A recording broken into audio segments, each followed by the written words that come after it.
नमस्कार, cook with निशूमध्ये मी निशू तुम्हा सर्वांचं स्वागत करते.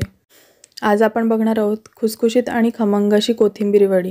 ह्याच पद्धतीने तुम्ही कोथिंबीरऐवजी इथे पालक किंवा मेथीचा वापर देखील करून वड्या बनवू शकता. चला तर मग आपण रेसिपीसाठी लागणारं साहित्य बघूयात. इथे मी मेजरिंग कपने 1 कप बेसन मोजून घेतले आणि त्याच कपाने मी 2 कप बारीक चिरलेली कोथिंबीर घेतलेली आहे. बेसन व्यवस्थित चाळून घेतलेलं आहे.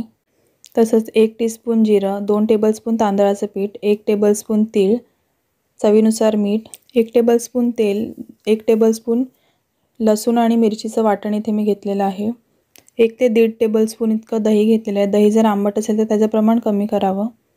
अर्धी टीस्पून घरगुती मसाला, पाव टीस्पून हळद आणि चिमूटभर इतकं हिंग घेतलेलं आहे. इथे मी एका बाउलमध्ये बेसन घेते. तसेच त्यामध्ये तांदळाचं पीठ देखील घालून घेते. तांदळाच्या पिठामुळे वडी छान खरपूस होते. तसेच आपण ह्यामध्ये हळद, हिंग आणि घरगुती मसाला आहे तो देखील घालून घेऊया. आता दही आणि मीठ घालून आपण हे व्यवस्थित मिश्रण मिक्स करून घेऊया. हे मिश्रण छान मिक्स करून घ्यायचं. हे मिक्स झालं की नंतर त्यामध्ये आपण 1 कप बेसनसाठी 1 कप पाणी घालून घेणार आहोत. थोडं थोडं करून पाणी टाकून हे मिक्स करून घ्यायचं, जेणेकरून ह्याच्या गुठळ्या तयार होणार नाहीत. काही जण कोथिंबीर वडी बनवताना हे डायरेक्टली मिश्रण तव्यावर घालतात. त्यामुळे काय होतं, ते पाण्यामध्ये व्यवस्थित मिक्स होत नाही आणि त्याच्या गुठळ्या देखील होतात. जर तुम्ही कोथिंबीर वडी बनवताना अशा पद्धतीने मिश्रण आधीच बनवून घेतलं तर जेव्हा आपण ते पॅनमध्ये घालू तेव्हा त्याच्या गुठळ्या तयार होत नाहीत. आता हे पाणी मिक्स करून झालं. आता आपण ह्यामध्ये आणखी 1 कप पाणी मिक्स करणार आहोत. 1 कप बेसनसाठी 2 कप पाणी आणि 2 कप बारीक चिरलेली कोथिंबीर वापरायची आहे. बेसनचं मिश्रण तयार आहे. गॅसवर इथे मी एक पॅन ठेवलेला आहे. त्यामध्ये तेल घालून घेते. तेल गरम झालं की त्यामध्ये आपण जिरं आणि तीळ आहेत ते घालून नंतर ते छान अर्धा ते 1 मिनिटासाठी मंद गॅसवर परतून घ्यायची. तुम्ही बघू शकता इथे तीळ आणि जिरं आहे ते छान भाजलं गेलेलं आहे. आता त्यामध्ये मी मिरची आणि लसूण जो ठेचून घेतलेला आहे तो घालून घेते. लसूण आणि मिरची देखील आपण इथे कच्चेपणा जाईपर्यंत थोडेसे परतून घेणार आहोत. नंतर त्यामध्ये आपण कोथिंबीर घालून घेऊयात.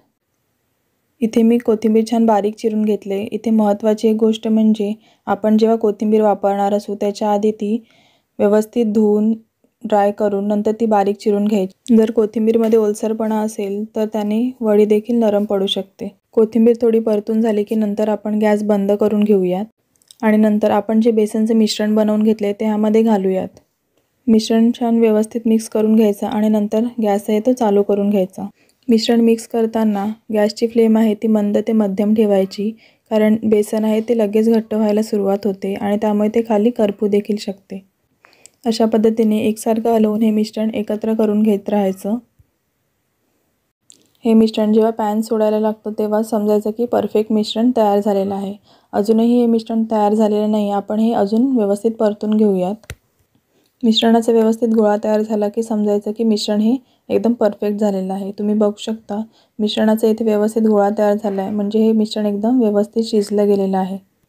मिश्रण तयार करायच्या आधीच मी इकडे एका केक टिनला तेल लावून ग्रीस करून घेतलेलं आहे. तुमच्याकडे जर अशा पद्धतीचा टीन नसेल तर तुम्ही ह्याऐवजी एखाद्या ताटाचा देखील वापर करू शकता. परंतु कोणतेही भांडं घेताना ते थोडंसं खोलगट असावं, जेणेकरून वड्या देखील छान पडतात. आता मी ते मिश्रण घालून घेतले आणि ते स्पॅच्युलाच्या सहाय्याने व्यवस्थित ते टीनमध्ये पसरवून घेते. कोथिंबीर वडीचं मिश्रण इथे मी व्यवस्थित स्प्रेड करून घेतलेलं आहे. एकसारखं स्प्रेड करून घ्यायचं, जेणेकरून वड्या देखील सारख्या आकाराच्या पडतात. तुम्हाला हवं तर तुम्ही इथे वरून तीळ देखील लावू शकतात. हे मिश्रण तयार झालेलं आहे. आता हे आपण अर्धा ते पाऊण तासासाठी नॉर्मल टेम्परेचरला येईपर्यंत असंच ठेवून देऊयात. तुम्हाला जर घाई असेल तर तुम्ही हे मिश्रण आहे ते फ्रीजमध्ये देखील थंड व्हायला ठेवू शकतात. अर्धा ते पाऊण तासानंतर तुम्ही बघू शकता मिश्रण व्यवस्थित थंड झालं आहे. अशा पद्धतीने कडा व्यवस्थित मोकळ्या करून घ्यायच्या आहेत. अलगद कडा मोकळ्या होतात म्हणजे मिश्रण व्यवस्थित तयार झालेलं आहे. आता आपण हे वड्यांचं मिश्रण आहे ते एका प्लेटमध्ये काढून घेऊयात. मिश्रण आहे ते त्या मोल्डमधनं अगदी व्यवस्थितरित्या बाहेर येते, म्हणजे समजून घ्यायचं की आपलं मिश्रण आहे ते परफेक्ट रेडी झालेलं आहे. तुम्हाला हव्या त्या आकारामध्ये तुम्ही इथे वड्या कट करून घेऊ शकता. इथे मी चौकोनी आकारामध्ये वड्या कट करून घेते. तुम्ही जर चॅनलवर नवीन असाल आणि अजूनही तुम्ही कुक विथ निशू हे चॅनल सबस्क्राईब केलं नसेल तर प्लीज चॅनल सबस्क्राईब करा. तसेच बाजूला असलेलं बेल आयकॉन आहे ते देखील प्रेस करा, जेणेकरून तुम्हाला सर्वात आधी रेसिपीचे नोटिफिकेशन येतील. वड्या कापून तयार आहेत. आता आपण त्या तळून घेऊयात. इथे एका कढईमध्ये मी तेल घेतले आणि तेल छान गरम करून घेतले। त्यामध्ये वड्या छान तळून घ्यायच्या आहेत। गॅस आहे तो मीडियम टू हाय ठेवून ह्या वड्या छान तळून घ्यायच्या आहेत। तुम्ही इथे डीप फ्राय ऐवजी शॅलो फ्राय देखील करू शकतात।